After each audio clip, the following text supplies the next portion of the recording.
మనము యేసుక్రీస్తు ప్రభువారు శిలువ మీద పలికిన 5వ మాట యోహాను సువార్త 19వ అధ్యాయం 28వ వచనంలో మనం చూస్తే నేను దప్పికొనుచున్నాను, ఐ థ్రస్ట్ అనే వాక్యంలో ఉంది.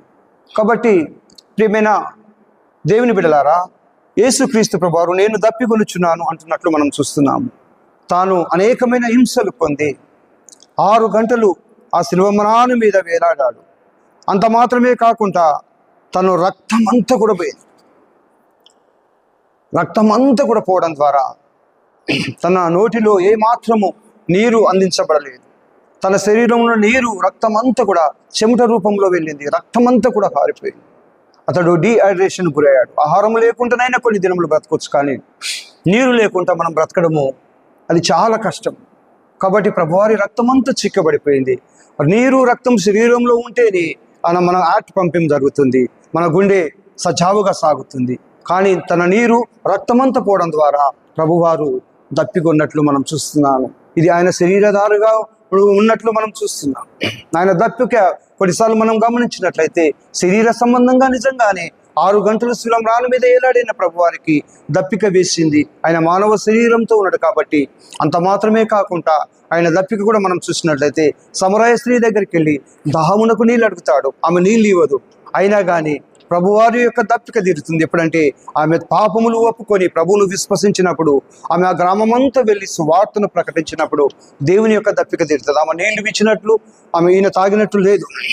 ఈయన దాహం ఏంటంటే ఆత్మల కొరకైన భారము, మానవాళిని రక్షించాలనే భారము, మానవాళి యొక్క పాపపు హృదయాలు మార్చబడి ప్రభు వైపు తిప్పబడి దేవుని వైపు వారి జీవితాలు మరల్చబడాలనేది ఈ యొక్క క్రీస్తు యొక్క ఉద్దేశమై ఉన్నది. అందుకే యేసుక్రీస్తు ప్రభువారు ఆ యొక్క సమరయ స్త్రీ యొక్క గ్రామములకు వెళ్ళినప్పుడు ప్రభు ఆహారం తినమంటే, నేను వేరొక ఆహారం ఉంది నాకు అంటే, ఏంటిది ప్రభు అది, ఇంకా నీకు స్పెషల్గా ఎవరైనా ఏమైనా తెచ్చారంటే, నా తండ్రి చిత్తాన్ని నెరవేర్చడమే నాకు ఆహారము, మీ కన్నులెత్తి పొలములను చూడండి అవి ఎలాగున్నాయంటాడు.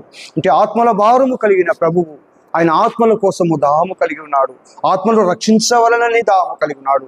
ఆత్మల లోక పాపముల మోసే గొర్రెపిల్లగా ఈ మానవాళి పాపశాపములన్నీ మోసి మానవాళి హృదయాలను కడిగి తండ్రి వైపు వారి యొక్క హృదయాలను, వారి ఆత్మను తిప్పాలనే దాహం తనకి కలిగి ఉన్నాడు. కాబట్టి ప్రియమైన దేవుని బిడ్డలారా, తన రక్తమంతా పోయి ఆయన దాహముగొని నేను దప్పికొనుచున్నాను, ఐ థ్రస్ట్ అని అంటున్నాడు. మనము గమనించినట్లయితే బండ నుండి నీళ్ళు ఇచ్చిన దేవుడు, సముద్రాలను కలగజేసిన దేవుడు, రివర్స్ను కలగజేసిన దేవుడు, అనేకమైన నీటి ఊటలు కలగజేసిన దేవుడు, జలరాశులను కలిగజేసిన దేవుడు దీనంగా ఏమీ లేనివాడుగా నేను దప్పికొనుచున్నాను అని వస్త్రహీనత, హింసలు, ఆ యొక్క అనేకమైన అపనిందలు, పిడిగుద్దులు, కొడాదెబ్బలు అనే సిలువ, ఆ యొక్క ప్రక్కలో బల్లెపోటు, తలపై ముళ్ళ క్రీటము, కాళ్ళలో చేతుల్లో బల్లెములు, మేకుల చేత కొట్టబడి తన శరీర బరువు అంతా కూడా ఆ మేకుల బలంతో ఉండి రక్తస్రావం అయిపోయి రక్తమంతా కారిపోతున్నప్పుడు నేను దప్పికొనుచున్నాను అంటున్నాడు. అందుకే ఆయన దాహము కొన్నాడు, మనకు జీవజలములు ఇచ్చాడు. తనము దాహం కొన్నాను, నాకు నీళ్ళేమని సమరయ స్త్రీని అడిగాడు. కానీ ఆమె ఇచ్చిన నీళ్లు తాగకుండానే ఆమెకు జీవజలములను ఉచితముగా ఇచ్చాడు.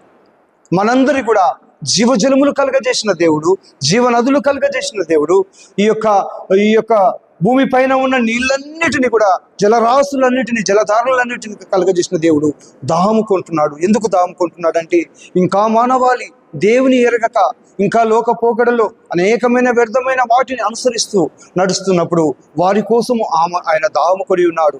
ఎవరైతే నశించిపోతున్న ఆత్మల కోసం వారి రక్షణార్థమై ఆయన దాహము కొన్నాడు. ఎవరైతే ఇంకా ప్రభువుని తెలుసుకోలేదో వారి నిమిత్తము దాహము కొన్నాడు. కాబట్టి ప్రియదేవుని బిడ్డ, ఆయన దాహము కొన్నాడు.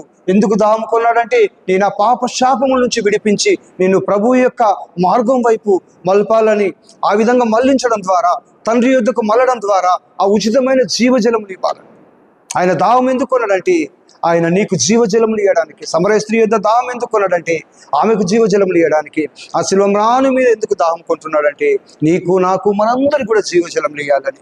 బండ నుండి నిలిచిన దేవుడు, జలరాశులను కలుగజేసిన దేవుడు ఆయన దాహము కొన్నాడు. ఆయన మన పాపము శాపములన్నిటిని కూడా తీసుకొని చేదు చెరుక పుచ్చుకొని మన పాప శాపములన్నిటిని తను భరించి మనకు జీవజలములు ఉచితముగా అనుగ్రహిస్తున్నాడు. దేవుడు అలాంటి కృప మనందరికీ కూడా అనుగ్రహించిన గాక. God bless you.